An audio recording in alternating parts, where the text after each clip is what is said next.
So, how much you pay for your rent for your apartment? I'm at the moment staying at the Children's Hospital staff housing. That's why it's complete different story because it's kind of a support for the staff of the Children's Hospital and so international staff who join. And it's kind of an offer, and that it's kind of they're trying to make all the situation easier for those who are entering Switzerland, right? And it's a big support. I'm very thankful for that. But it's only for 1 year, and now, right now, starting from 2 months ago, I started looking for places, and that's a very great question from me because I'm deeply in it now. And I Okay. have so first of all, it's a big story to get to see the apartment because most of the time, either because of your CV or your motivation letter, that so you have to prepare motivation letter, you have to prepare like banking statement, everything to just be able to visit a apartment. And imagine, like, so they like your background, they like your the form that you prepared and everything, the writing, like this in motivation, or asking, you have to ask in a kind of a text that you want to come and visit, and then you have to mention some points. It shouldn't be that long that they get tired, it shouldn't be that short that nothing is mentioned about you. So it's like really a story for itself.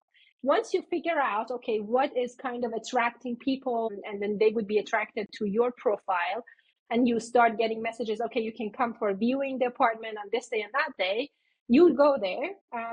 It's like a time, usually 1 hour, and then there's always one queue in front of it. So a queue of 100, can you believe this? A queue of 100 people. So first you have to get to the step that you can be invited to for the viewing. For the viewing, if you go like 5-10 minutes late, there is a queue of, I don't know, like 50, 100 people in the for viewing that apartment. So it's a big problem, right? Housing is a big problem in Switzerland because it's few and it's everything is super expensive. And then you go there depending on which, so basically which number you had, right? You can write your name if you were interested in the house, you can write your name, and then they send you like an application form, and then you can apply to the agency. So the agency goes through all the applications, and eventually they say, okay, so we do accept you as our next tenant, or we don't accept you.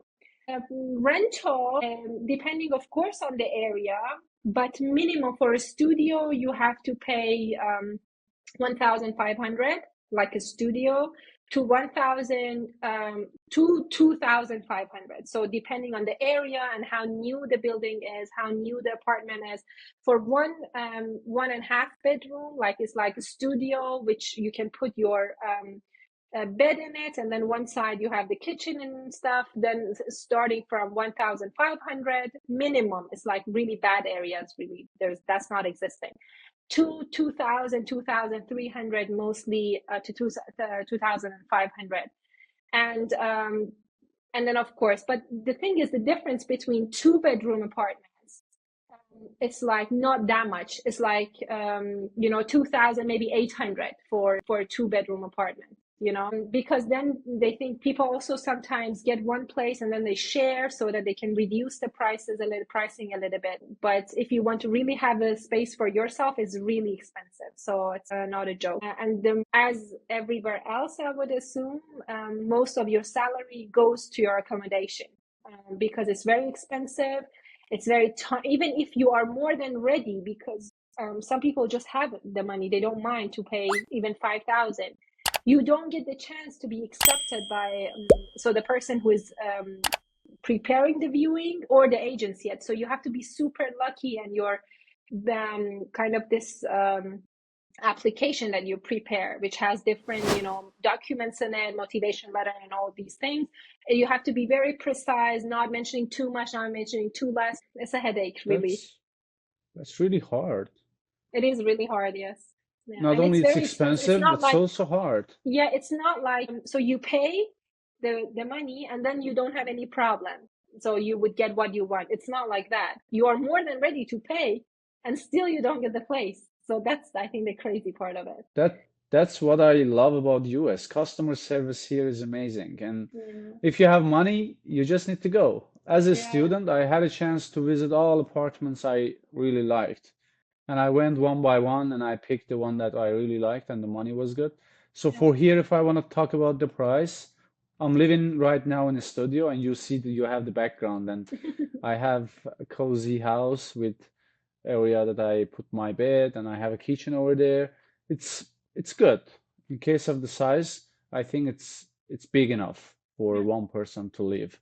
And I'm paying 1200 for That's just really the good. rent and around 100 to $200 for utility, Yeah. like your electricity bill, So your this, what internet I mentioned, bill. was without utilities, or sometimes with. Some depends if you're in living in a Yeah, high rise, like big apartment, then utilities and usually is included. But most of the time, it's not with Wi-Fi and electricity and stuff. You have to pay extra.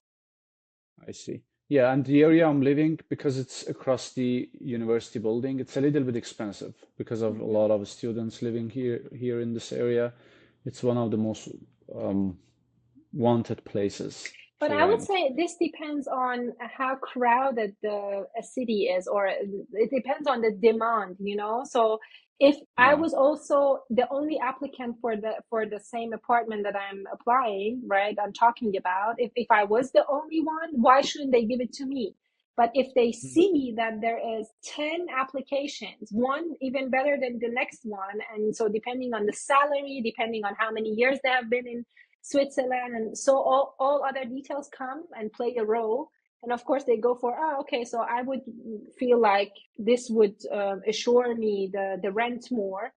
Then I'm just gonna accept that person. So I think it really depends on the demand. It's not that the service that you get is really good. So this is Yeah. also Switzerland is well known for the service, because it's like always high end. And whatever, even you, if you're going to drink a coffee, the waiter comes, and this is not per tip. They're not coming back and refilling your water or asking you 100 times if they can bring you something. It's not because of tip, but because of the service they want. Because of the treat that no matter where you go, like even simple places, it's just the cultural thing that they want to make sure that you're okay with everything. You don't have any extra wishes or any extra need or whatever. But about the apartments, I think the demand is so high, and it's a Zurich in specific is a very international city. That so imagine that because of this banking district that they have, every single day there is 5 flights. Can you imagine this, to New York? And when you go to a normal bar, you hear more American people than Swiss. I think this is really crazy. It's really something for the first time. And then you start talking to people. This is also another point different from Germany. People would just start talking to you. "Ah, your outfit is so nice." It's like more like chilled version of human communications in social areas. And then you talk to them, and they say, "Yeah, we're coming for 2 days. You're coming from New York." And then you're like, "Seriously?" There's like a lot of Americans just around, or even for vacations or working trips. How many languages can you speak? Because before this, you were in Germany, right?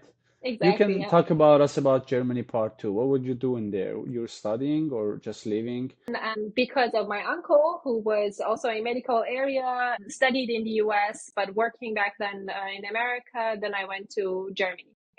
Sorry, studied in America, working back then in Germany. So I went to him, Germany, and I started my first cycle, like medicine. And then I did biomedicine. And once I finished, I'm doing now my PhD in Zurich. So that's the story why I have been living in Germany for 6.5 years, around 7 years. And so I would say I always, in my whole years that I was spending in Germany, I always thought Switzerland and Germany are one to one the same. But now that I'm living in Switzerland since 1 year, I really can assure every single person out there watching and listening to this, it's not. It's like big differences, because just because they are also German speaking part, I thought they're one to one the same. But I don't know how two cultures could be so close, two languages speaking the same language. So Swiss people also have like kind of a dialect. It's called Swiss German, but the specific language that if you go to a department or if you want to talk in German, if you talk like a proper German, everybody would respond, everybody would talk, everything written is in proper German. But there is also like this dialect that a kind of a slang everyday life for them. They talk Swiss German, and so for that reason, I thought also everything is the same, but it's a big difference. How many languages? So yeah, I would say I am half Turkish and half Persian, and so I know Persian because I studied in Iran. So my mother tongue is Persian, is Farsi. I would say, although my mom is my Turkish side, so it's like always a little bit of confusion. But I would say your mother tongue is really the language that you went to school with. And for me, it's Farsi. So I would say my mother tongue is Farsi and no Turkish. From my dad's side, I know Azeri, which is spoken. It's like a kind of a different Turkish, but it's taught and spoken in Azerbaijan, also parts of Iran. And I know German, I know English, and now I'm learning French, but it's super difficult. So many languages. And you do a lot of translations. When you speak in English, do you think about other languages and change, convert them to English? Or because Um, you were talking in German in the past, and you yeah, were Turkish, and you have half Persian. It's so complicated. a little bit, that's true. But right now, I don't. Whenever I travel to Germany or for a long time, I do talk in German. Then when I have to switch to English, or it doesn't matter, even my mother tongue, Farsi, then constantly, sometimes the words in German come to my mind. And then I have to pause for a second, or even sometimes I say the German word and I say, "Oh, sorry," and then I say either like the in the language that I'm talking like in English again. I translate it back to English and or I don't know, or Farsi or Turkish. That's the story. But Interesting. sometimes it is very normal that you mix up. It doesn't matter how well organized your mind is with the languages. Sometimes it's very normal that you just mix up the words, or you don't remember for a second, and you're like because you're used to speaking one language during the days, or when I go to England to visit my aunt, when I usually come back, it's difficult for sometimes I'm in my like talks, or I don't know, like simple conversation in German. I use English words the other way around. And then I have to pause and I say sorry, and then I use the German word. So it's, yeah.